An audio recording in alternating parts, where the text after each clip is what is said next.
Max Baer dit « J'ai mis KO Schmeling, le champion d'Allemagne, leur héros. Après l'avoir jeté dans les cordes, j'ai collé au sol Primo Carnera, le géant mou d'Italie.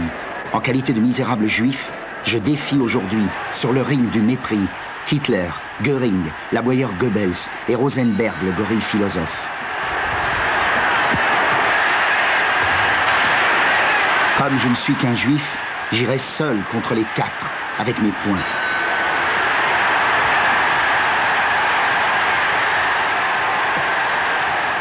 Je me propose d'opposer ma force d'homme, qui n'est pas mon idole, à la force qui est leur Dieu.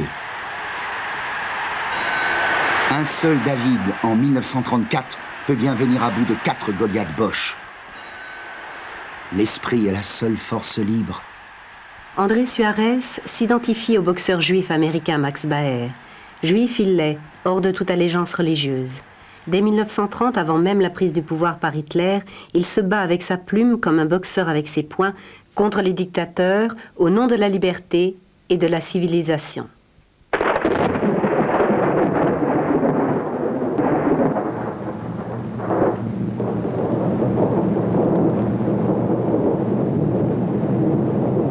Mein Kampf, cet orage de stupidité, cette explosion de miasme, ce vomissement de 700 pages, ce monument d'imposture et de bestialité. Hitler déclare qu'il a besoin de 10 ans pour rendre le peuple allemand capable de faire la guerre et d'exterminer la France. Ce n'est donc pas assez pour vous ? Les chroniques de Suarez dérangent. On juge ses écrits bellicistes, fanatiques, voire hystériques. On le censure, il continue de dénoncer l'horreur nazie. Hitler connaît l'atout qu'il a dans la main. Être antisémite est la plus facile des politiques. Les Allemands prêchent l'exécration des Juifs pour ouvrir la route à leurs invasions. Ils préparent ainsi la servitude universelle. Ils n'auront persuadé à se délivrer des Juifs que pour les asservir. Ils se feront un chemin dans le massacre. Ils marcheront sur un tapis de sang. Hitler est prêt à lâcher sur le genre humain toutes les pestes, le gaz, les poisons, le massacre des femmes, des vieillards, des malades, des enfants à la mamelle. Il y a des heures qui engagent des siècles. Que l'Occident se réveille à la conscience humaine où il sera ignoblement anéanti.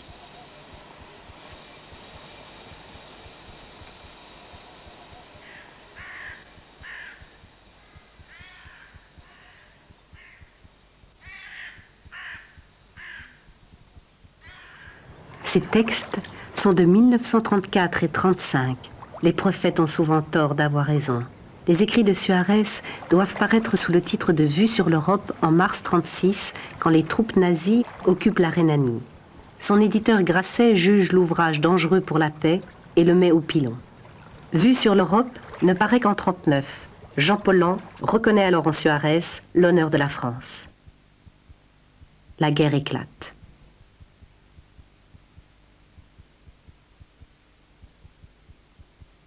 Pas d'école aujourd'hui.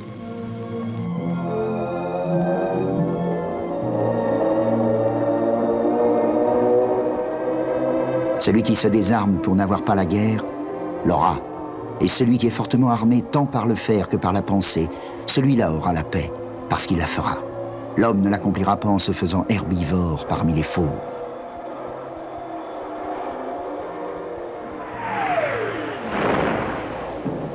Pourfendeur de tous les dictateurs, y compris Lénine et Staline, ni de droite, ni de gauche, Suarez est recherché par la Gestapo, proscrit par la liste Otto. Il n'accepte ni la défaite, ni l'occupation, ni la collaboration. Il se réfugie à Antibes, où il poursuit à 72 ans son combat auprès d'un réseau de résistance.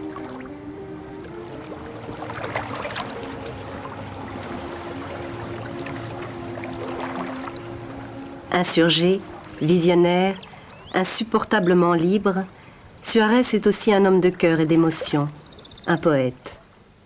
Toutes ces facettes peuvent paraître contradictoires, mais c'est dans leur multiplicité qu'on peut débusquer l'homme et son œuvre. Et d'abord dans la vie même dont il s'est nourri à Marseille, le Marsillau de sa jeunesse, creuset et comptoir ouverts sur le monde, formidable cuve d'énergie, où il est né en 1868. Celui qui est né à Marseille n'a pas besoin de partir. Il est déjà parti. Regarde Marseille. Regarde Marseille sortir du sommeil.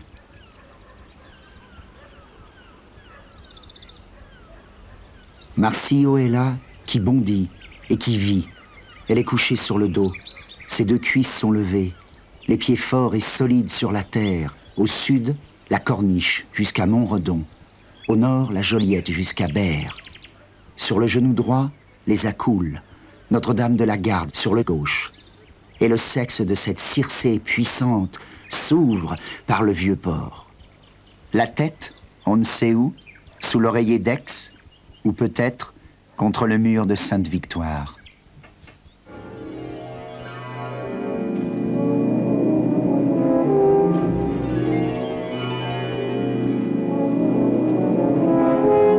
Félix Isaac naît dans une famille juive italo-provençale. Son père, Alfred Jacob, riche négociant à café, le plus doux et le meilleur des hommes, très beau, très bon, sociable, prodigue à l'excès, joyeux et spirituel. lui fait lire très tôt l'Ancien Testament et découvrir les grands classiques. Il lui répète « Je préfère 100 fois que tu deviennes un grand artiste plutôt que 10 fois Rothschild ».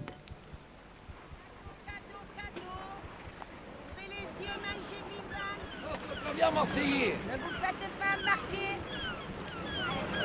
Mangez frais. Ça voulait que... Achetez les vivants au prix des morts. Mangez vivant. Achetez du poisson vivant. Félix est l'aîné d'un frère, David Jean, et d'une sœur, Esther. Sa mère, Aimée, née Cohen, supposée d'ascendance bretonne, est convaincue d'être laide. D'une fierté rare et d'une absolue franchise, elle déteste le mensonge et l'hypocrisie. Comme son fils, plus tard. Très tôt, Félix fait preuve de dons éclatants. À 5 ans, il a 3 précepteurs et prend des cours de piano. Mozart et Beethoven sont ses premiers repères. À 10 ans, il étudie et joue Wagner. À l'âge où on lit le Petit Pousset sur les genoux de sa mère, je lisais les Grecs et j'étais nourri d'Homère et d'Hérodote. Je n'aurais pas souffert qu'une seule forme de la connaissance me fût étrangère. Rien ne peut réellement expliquer ma vie et mon esprit que cette avidité éternelle. Et rien n'est toujours jeune comme l'esprit.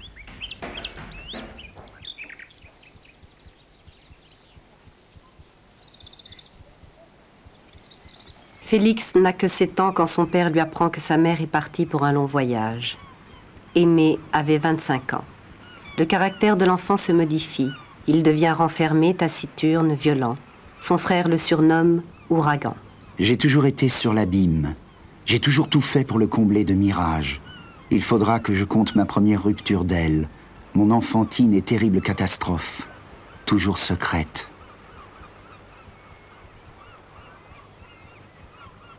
Tout va bien, je souffre. Sous la conduite des servantes catholiques de son père, Félix recherche l'image de sa mère. Il découvre le Nouveau Testament et le martyre de Jésus. Il se produit alors chez l'enfant une fracture mystico-religieuse, d'où plus tard son rejet des dogmes hébraïques et chrétiens. Son frère est son constant soutien. Pour Félix, il est l'action, le courage même. Je n'ai jamais eu de confident, sauf mon frère, le bien-aimé de ma jeunesse.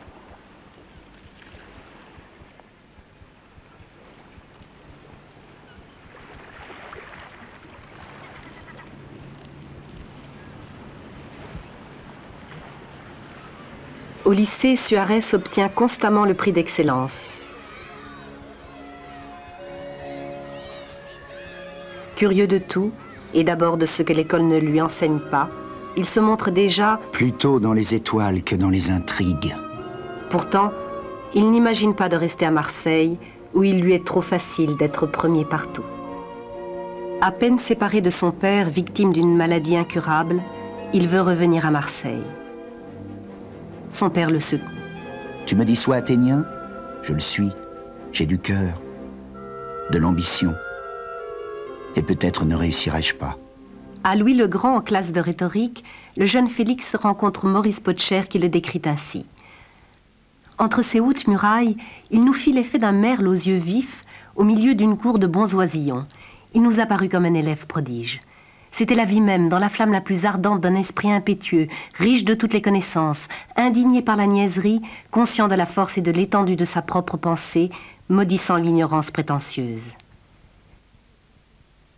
Maurice Potcher, Potty pour Suarez, sera le créateur du théâtre du peuple. Leur amitié vivra jusqu'à la mort. À 17 ans, Félix obtient le premier prix du concours général de français. Il compose l'éloge d'Homère par Ronsard dans la langue du XVIe siècle. Ébloui, Anatole France écrit dans Le Temps « Ce discours suppose de son auteur une réelle possession du génie antique et de l'esprit de la Renaissance. »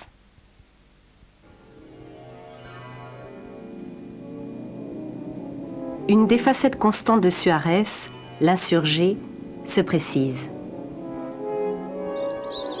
Pourtant, tout a brillamment commencé. Il intègre la rue d'Ulm par la grande porte. Personne ne veut du petit juif marseillais. Ulcéré, il se replie sur lui-même. On passe pour coupable parce qu'on est différent, et pour méchant parce qu'on voit trop clair et trop à fond dans les autres. Mais si on a commencé par soi... Romain Rolland, de 2 ans son aîné, lui vient en aide et l'accueille dans Saturne. Excessif en tout, en haine et en amour, dédaigneux avec les autres, humble avec lui-même, c'est une terrible force pour briser le mal comme pour faire le bien, toujours un peu dangereuse pour elle-même. Les 2 étudiants sont inséparables. Ils acclament Wagner au concert L'Amoureux. Pianiste instinctif, Suarez met Romain Rolland à l'unisson de sa passion. Ensemble, ils donnent des concerts à l'école. Suarez ne cessera jamais d'être fou de musique. Il choque par son allure et ses propos, autant qu'il éblouit par ses dons. Il se trouve laid et déteste se faire photographier. Je me hais si étrangement. D'où me vient cette humeur? Son frère le rassure. Tu te trouves laid? Il est vrai que ta figure ne peut passer inaperçue. Laid, non, tu ne l'es pas. Tu as trop de noblesse dans la face pour être laid. Si tu veux m'en croire, réduis tes cheveux, élargis la pointe de ta barbe, ne laisse pas retomber ta moustache sur ta bouche.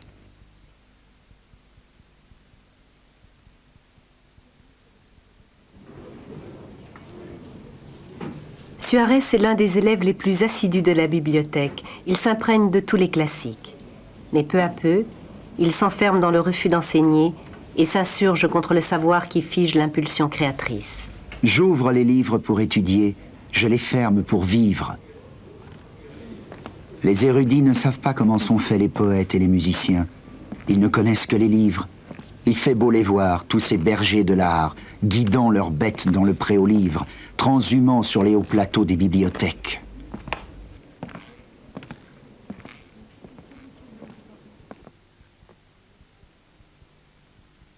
En 1889, il échoue à l'agrégation d'histoire. Par provocation, il a écrit ses compositions en style mallarméen. Au nom d'un engagement sans limite en faveur de la création, il refuse un destin tout tracé de professeur. Je prends une résolution formelle. Si je ne peux vivre, c'est-à-dire réaliser mon art, je meurs. Je veux sortir du temps. Il n'y a ni pays, ni ville, ni siècle pour moi, ni terre même. Je veux être un homme de l'univers.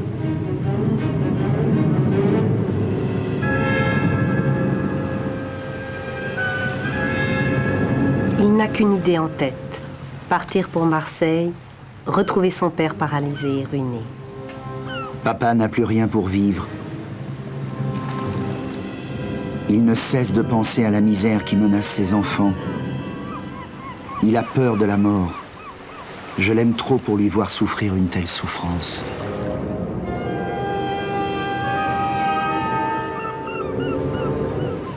Alfred Suarez meurt à 54 ans. Dès la disparition de ma mère, j'ai imaginé la mort avec une force et une horreur incroyables. J'en avais l'épouvante sans savoir ce qu'elle était. Elle me fut vraiment révélée quand j'ai vu mourir mon père. Seul, je chassais pour lui les spectres. Seul, je le rassurais.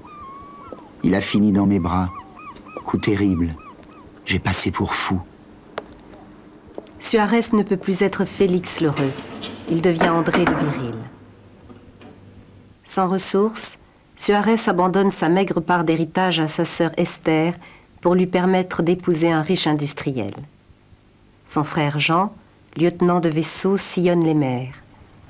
Il est le seul lien qui rattache André Suarez à la vie quotidienne. Dans ses lettres, Jean décrit la guerre des Philippines, la révolte des Boxers en Chine et ses campagnes en Atlantique. À partir de ces textes, André Suarez rédige, sous le pseudonyme du lieutenant X, des articles de stratégie navale qui étonnent l'état-major de la marine. Une complicité permanente lie les deux frères. Ils sont complémentaires. Jean est réaliste, intrépide, sociable.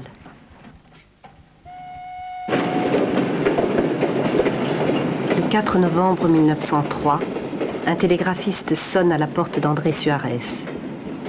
Avons la douleur de vous informer de la mort accidentelle de votre frère Jean. Jean a été écrasé par un train militaire. Il avait 33 ans. Son cœur était mon refuge. J'ai honte de vivre. J'ai horreur de boire, de manger, de voir le jour, puisqu'il ne le voit pas. J'étais vraiment parti pour une action magnifique. Nul ne pouvait soupçonner de quoi j'étais capable, quand la foudre a tué mon frère et m'a tué à demi. Il s'exorcise en écrivant « Sur la mort de mon frère », qui lui vaut d'être remarqué par Paul Claudel. Le mal me tiraille de tous côtés, cherchant le point faible pour entrer en moi et me détruire.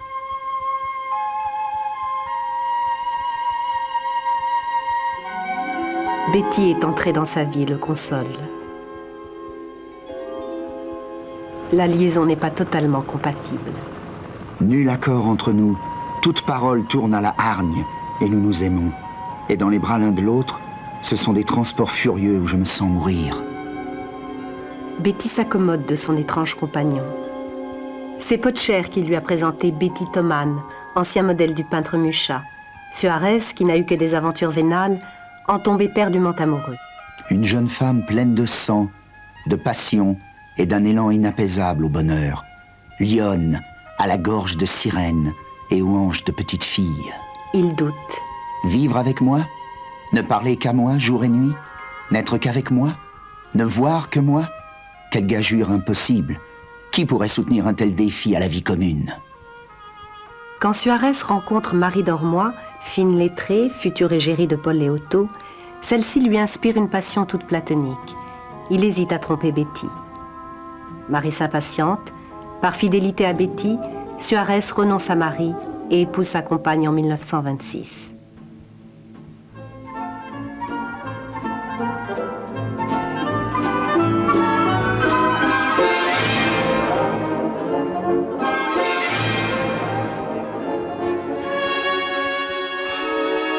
Suarez n'oublie pas son ambition d'être un artiste.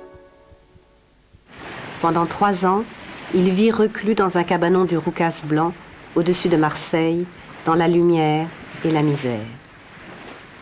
Romain Rolland le persuade de sortir de son tombeau marseillais. Suarez a 27 ans. Il part pour l'Italie avec pour tout viatique 500 francs en poche. Son voyage est à l'antipode du tourisme d'un esthète. Un homme voyage pour sentir et pour vivre. Selon le critique Gabriel Bounour, il a brûlé de saisir l'Empire. Il est parti pour l'Italie afin de s'y couronner lui-même, poussé par une fougueuse volonté de rivaliser avec les créations les plus hautes. Suarez veut percer le secret des villes italiennes. Il les traite comme des figures humaines. Le grand coup, c'est d'avoir inventé l'amour d'un homme avec une ville. Gêne et banale comme la pensée d'un boutiquier. Prends Fiorenza, comme l'arrêt pensif devant les merveilles. Sienne pour l'amour et l'intuition sainte. Prends Venise comme la sensation de toute allégresse.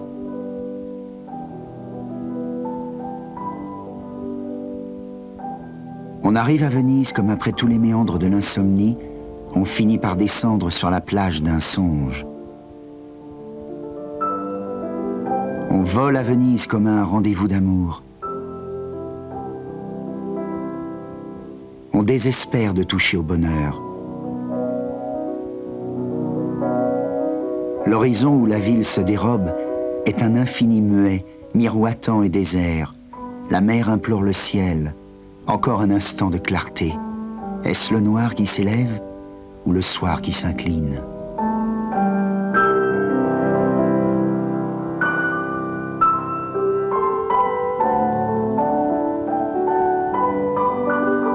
Sur le grand canal, il pleut des violettes.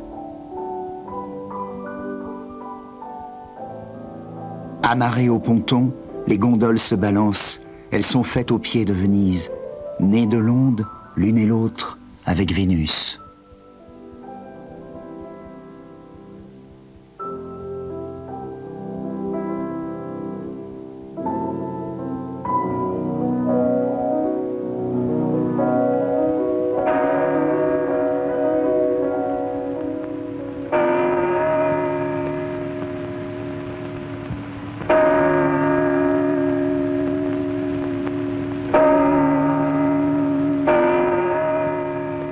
Suarez va à la rencontre du condottiere de Venise, le Colleone, immortalisé par Verrocchio. Il ne retient du condottiere ni les exploits guerriers, ni l'ambition politique, mais un modèle d'énergie en quête de grandeur et de liberté. Colleone à cheval marche dans les airs. S'il fait un pas de plus, il ne tombera pas. Il ne peut choir, il mène sa terre avec lui. Son socle le suit. Il ira jusqu'au bout de sa ligne, par-dessus le canal et les toits. Il ne pouvait souffrir le mensonge et méprisait la ruse. Désintéressé comme pas un dans son siècle, le dédain était, je pense, sa faiblesse. Je le soupçonne d'avoir mesuré l'incertitude du pouvoir et de la tyrannie. Suarez s'identifie au conquérant de la guerre. Il sera le conquérant de l'art, sans autre loi que la grandeur de l'œuvre. Je me possède ici moi-même, plus qu'ailleurs. J'ai à conquérir un monde. La grandeur n'étant jamais satisfaite, elle est condamnée à la solitude. Le voyageur est encore ce qui importe le plus dans un voyage. À mesure qu'il voit du pays, c'est lui-même qui vaut mieux la peine d'être vu. Voilà pourquoi le voyage est si beau quand on l'a derrière soi. Il n'est plus et il demeure. Immense poème en prose, Voyage du condottiere est l'aboutissement de 30 ans de quête mystique.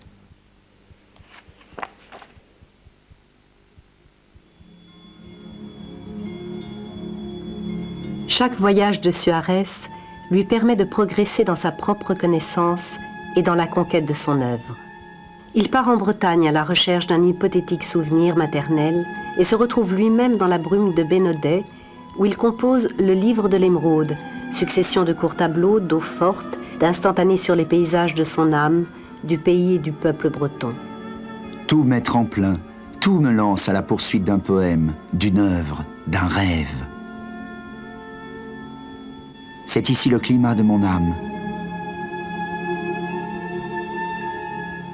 Ailleurs, je ne respire plus. Dans les voiles de la brume, je ne compte pas sur le bonheur.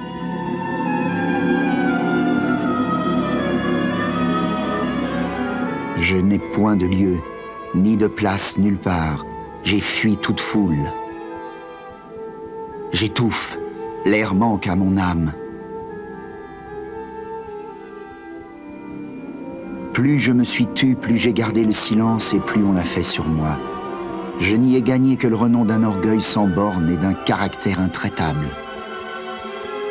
Je n'ai pas de rente, je ne suis pas chargé d'honneur et de traitement. Je ne reçois pas à la fois l'encens du pape et la manne de la République. Mais pour rien au monde je ne conjuguerai le verbe « je veux 20 louis ».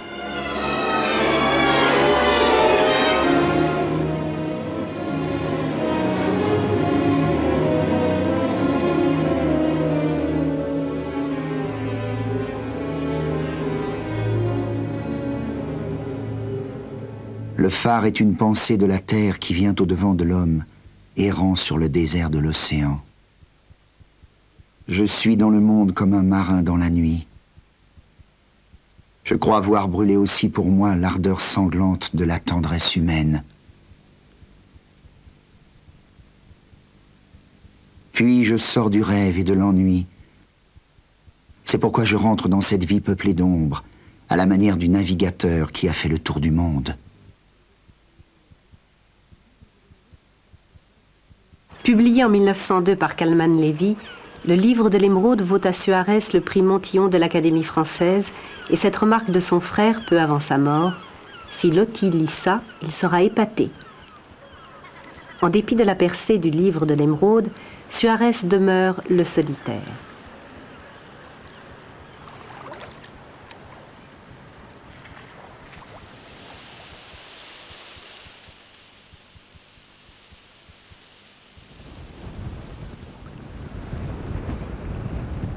Avec l'Italie et la Bretagne, sa Provence originelle est l'autre port d'attache de Suarez. Il s'y dépouille de sa solitude. Avide et comblé, il savoure la jouissance de la nature, de la lumière, et s'imprègne de la poésie des ruines et des petites gens.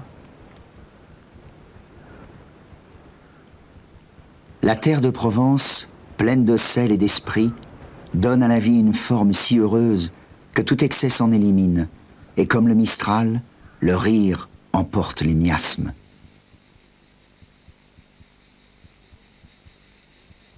Les arbres font rêver Suarez. Les oliviers l'attirent irrésistiblement. Ce sont les mêmes que Van Gogh, autre réprouvé, a peint à Saint-Rémy.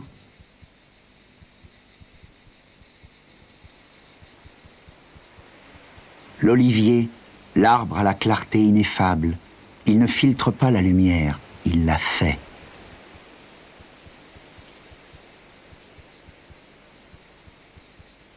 Suarez hante les ruines des Baux. Il y écrit de nombreux textes sur la Provence dans sa Une de pierre. Petit mât d'Artimon au-dessous de l'énorme château, tout le pays est une inondation de flammes solaires. Mon chemin de pierre est plus blanc que la plus blanche poussière. Là, près des rocs énormes, restent des ruines féodales, j'ai un fauteuil de 3 blocs qui me sépare du précipice.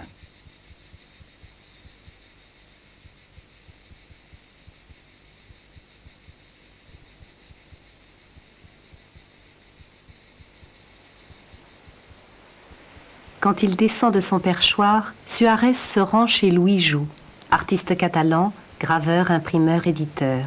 Joux conçoit ses ouvrages comme des bréviaires du Moyen-Âge et illustre plusieurs livres de Suarez comme autant d'œuvres d'art.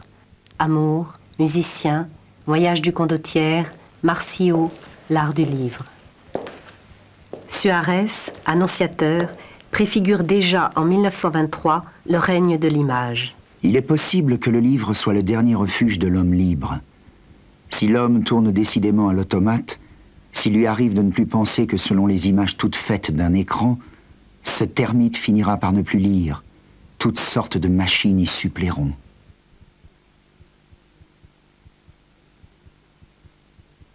Suarez trouve enfin une parcelle de notoriété. Longtemps délaissé par la critique et les éditeurs, il est reconnu comme un écrivain d'avenir. Mais rebelle aux fausses grandeurs, il se montre souvent injuste envers la critique. Pour Suarez, la vérité de la gloire exige qu'on ne la recherche pas. Rebuté par cette attitude exigeante, les critiques le fuient ou le méconnaissent. La plupart de ses livres sont ainsi voués à l'insuccès. Grâce à Romain Rolland, Suarez trouve un appui auprès de Charles Péguy, qui édite, mais sans droit d'auteur, La tragédie d'Electre. 6 autres livres percent le mur du silence. Dans ses portraits, Suarez apparaît en filigrane. Je suis le miroir vivant dans lequel le portrait miré devient vivant. Que je les aime, ces grandes larmes que j'ai choisies entre tous. D'où me vient ce goût pour eux? C'est que je les trouve en moi ou que je me cherche en eux. Voici l'homme est un four, bien que Suarez obtienne 3 voix au jury du prix Goncourt en 1907. Il consacre également un texte émouvant à Charles Péguy, tué à la guerre en 1914. Paul Claudel et André Gide viennent à lui. Jacques Copeau lui ouvre les portes de la NRF. Alain Fournier l'admire. Stefan Zweig loue son courage intellectuel, son indépendance morale. André Malraux affirme « Pour nous, au lendemain de la guerre, les trois grands écrivains c'étaient Claudel, Gide et Suarez. » De toutes parts, il est reconnu comme un maître à penser et comme le plus pur écrivain de sa génération. Alain Fournier lui écrit « Toutes les fois qu'il me manquait de la ferveur, je reprenais vos livres comme je reprends la Bible. » Stefan Zweig lui dit dans une lettre « Comme vous payez cher cette supériorité, on la paie toujours par l'isolement. »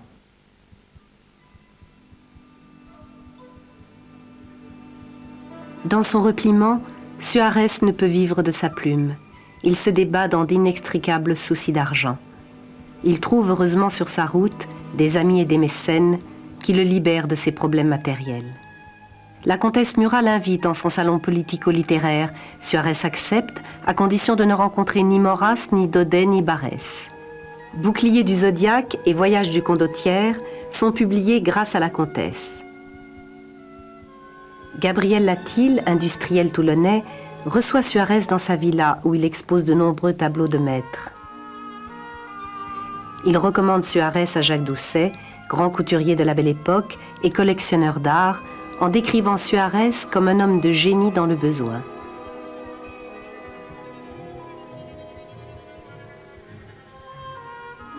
Doucet propose à Suarez de lui verser 350 francs par mois contre une lettre traitant de tous les sujets relatifs à l'art. 17 années d'une étrange amitié, une correspondance de 2000 pages. En 1916, sur une idée magique de Suarez, Jacques Doucet crée la bibliothèque littéraire qui porte son nom. Suarez offre à son commanditaire ses propres manuscrits, établit une liste d'auteurs essentiels que l'homme de goût se doit d'avoir dans sa bibliothèque. Ainsi, grâce au sens divinatoire de Suarez et à la fortune de Doucet, se forme la plus prestigieuse réunion de chefs-d'œuvre qui se puisse imaginer.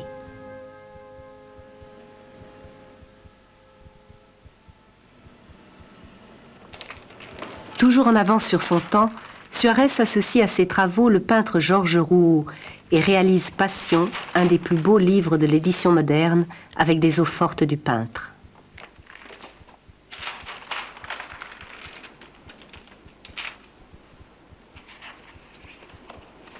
La fervente amitié d'un autre grand artiste, le sculpteur Antoine Bourdelle, lui ouvre des portes. Bourdelle écrit à l'éditeur d'art Ambroise Vollard. Suarez est en proie à la plus extrême pauvreté. Ce maître meurt entouré de silence. Il vend 500 exemplaires de ses livres, lourds de cette âme fière, pure et grande, et cela m'est un affront insupportable. Allez à son secours.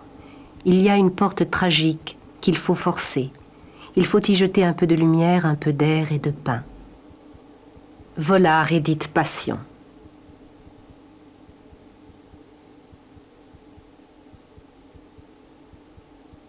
Antoine Bourdelle meurt en 1929. Suarez sera le plus fidèle défenseur de l'œuvre du disparu, qu'il appelle Euripide. Il y avait en lui de la grandeur. Il s'est cherché sans cesse. À la fin de sa vie, il s'était trouvé. Ce fut au moment de tout perdre. Sa nature valait son génie. Sa bonté était admirable. Je n'ai connu personne qui fût aussi généreux que lui.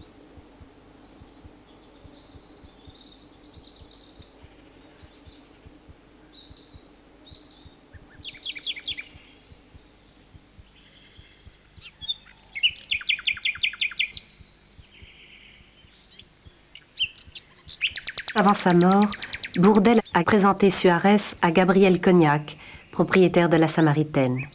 Cognac sera le dernier mécène de Suarez et lui assurera un réel bien-être matériel. Dans la recherche de Suarez, une constante, l'amour de la musique.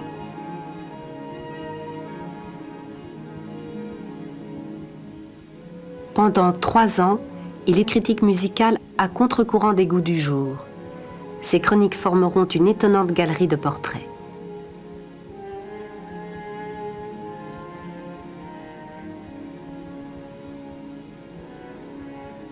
les trois nefs de ma cathédrale, Jean-Sébastien Bach, notre Père éternel, Wagner pour Parsifal et Tristan, Mozart, le plus accompli des musiciens, Beethoven. À 18 ans, j'ai fait relier ses derniers quatuors sous le titre Opus Divinum. De Mozart, Don Giovanni, les dernières symphonies, les derniers quatuors, qui pourrait supposer qu'on les doive à un homme si jeune encore et tout de même mourant? Suarez se tourne vers l'avenir. Il applaudit à Stravinsky et au ballet russe. Il se passionne pour Ravel et pour Debussy. Comme toute révolution en musique, celle de notre Debussy est la conquête d'un monde nouveau. La mer est le plus grand poème musical de la musique moderne. Debussy a tout renouvelé. Dans Péléas, il laisse un modèle éternel à tous les musiciens qui voudront écrire pour le théâtre. Debussy est l'harmonie spontanée.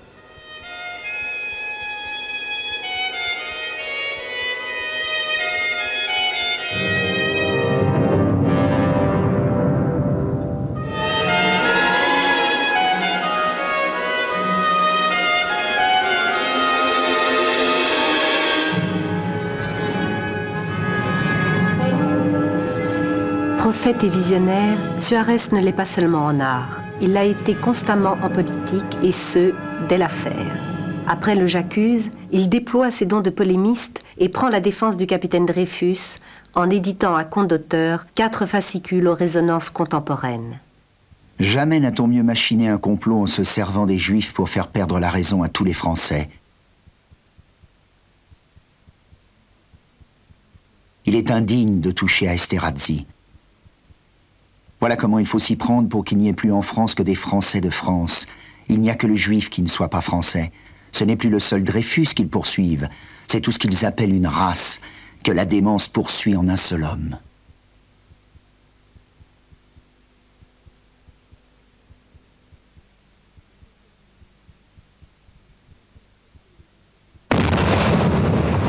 Européens avant la lettre, ils sent monter très tôt les dangers d'une déflagration mondiale provoquée par l'impérialisme allemand.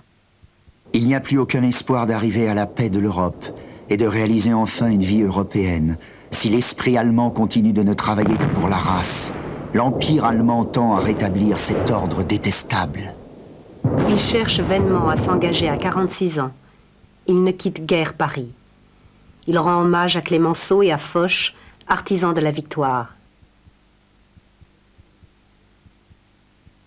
Sa clairvoyance lui fait pressentir le pire. Le traité de Versailles l'inquiète. Pour nous donner la paix de l'an 3000, Wilson assassine notre paix de 1919. Bien plus, il lâche sur l'Europe un siècle d'anarchie, une guerre de 100 ans. Pour avoir la paix, il fallait guérir la raison de l'Allemagne. Que ne suis-je à la conférence? Il fallait un poète, et il n'y a que des maquignons. Le poète seul crée des idées. Suarez revoit Romain Rolland qui s'est placé au-dessus de la mêlée. Les deux amis se retrouvent sans se comprendre. Rolland, après avoir opté pour un pacifisme absolu, militera bientôt pour l'internationale socialiste. Suarez, au contraire, combattra avec lucidité et acharnement toutes les formes de dictature, y compris celles de Lénine et de Staline.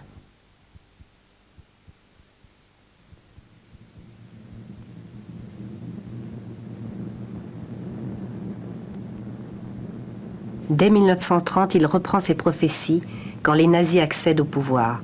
Le droit est la conquête de l'esprit sur la bête, le signe de la pensée humaine par-delà des crimes sans nombre.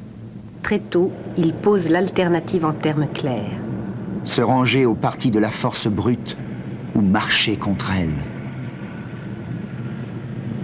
Le prémonitoire vu sur l'Europe, retardé jusqu'en 1939, constitue un tragique et tardif appel à la conscience humaine. Ce texte, longtemps récusé, sera réimprimé en 1943 par la France libre. Suarez ironise. Ainsi, on aura pu dire que j'ai été, sans le savoir, l'âme de la résistance. Résistant, il l'est, passionnément. Il aide un réseau de ses conseils tactiques. Après la guerre, André Girard, chef de réseau à Antibes, lui rend cet hommage. Ma pensée ne vous quitte pas. Ce sont vos propos, vos paroles prophétiques qui m'ont poussé plus activement vers cette lutte où j'étais engagé. Grâce à vous, grâce à votre force de conviction, J'ai décidé alors de tout risquer. La guerre, Suarez l'a maudite. Quand elle approche, il est sur le point d'accéder non sans réticence à la célébrité. En 1935, il reçoit le Grand Prix de la Société des gens de lettres, puis le Grand Prix de littérature de l'Académie française. René Doumic, secrétaire perpétuel, justifie ainsi le prix de l'Académie qui lui a été décerné tardivement, car Suarez a déjà 67 ans. L'Académie française a choisi un écrivain vers qui elle n'a pas été guidée par la rumeur publique. André Suarez ne fait partie d'aucun groupe ni d'aucune coterie. Il n'appartient pas à la République des camarades qui existe en littérature comme ailleurs. Pour nous faire de lui quelque idée, c'est dans ses livres qu'il nous faut chercher. On le presse, comme le veut la coutume, de se présenter aux immortels. Il refuse. On parle de lui pour le prix Nobel. On veut publier ses œuvres complètes. Tout s'arrête, la guerre éclate. Il doit fuir. À la Libération, quand il revient à Paris, il n'a plus de domicile. Il est recueilli à la Varenne Saint-Hilaire par Alice Kampmann, directrice d'un cours pigier.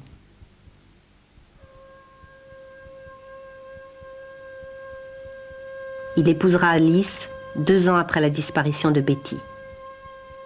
Quand elle est morte, je suis tombé dans la mort. Je suis mort déjà dans ce que j'aime et qui n'est plus. Personne ne me fera rien dire ni penser contre la compagne de ma vie. C'était un diamant brut. Je n'ai pas su le tailler. Je n'avais pas le temps.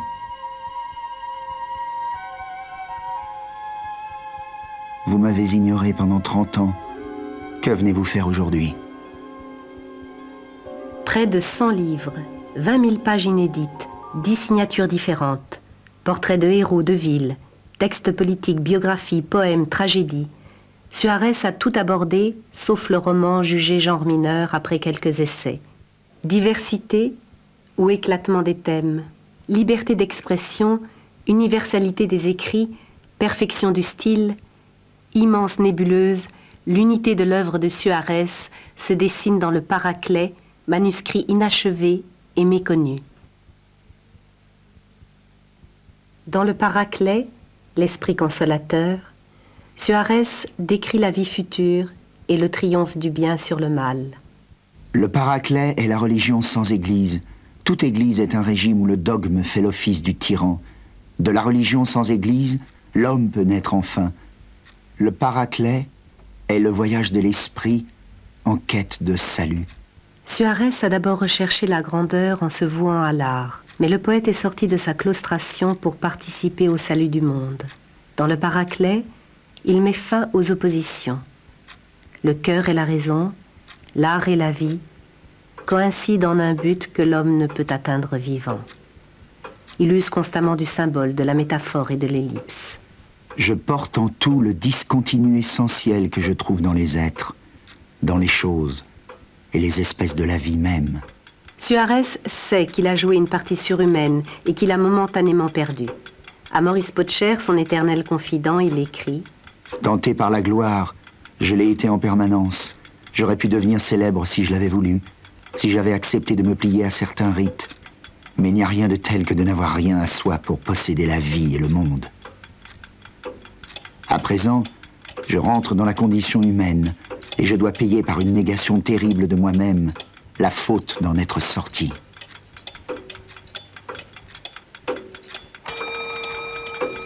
Suis-je assez vieux pour faire un mort ?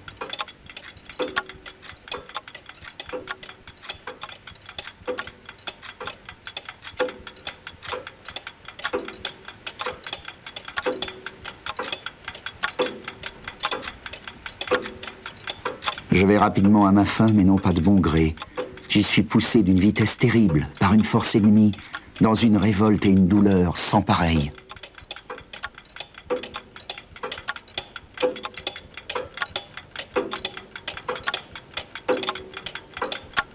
Paradoxe de la recherche de la gloire, il fallait à Suarez cette défaite temporelle pour mieux poursuivre sa lutte et triompher après sa mort. Il meurt en 1948.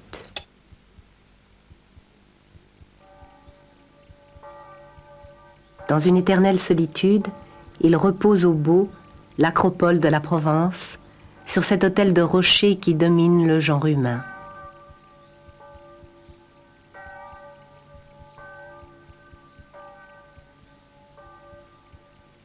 Laissez-moi loin de toute route, si seul que j'ai toujours vécu, que le ciel et le vent écoutent mon silence de grand vaincu.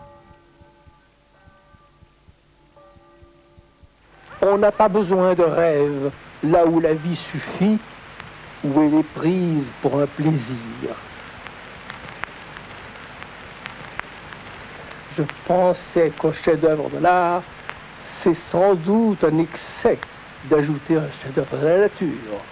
C'est un rêve dans un rêve. On ne les associe pas, quoi qu'il semble. Ou plutôt, on les associe moins qu'on ne se prive d'entrer profondément dans chacun pour se livrer tout entier à l'un ou à l'autre. Pour moi, je ne puis vivre en paix dans le soleil, ni dans la volupté. Il faut que j'en sorte ou que je m'y habitue.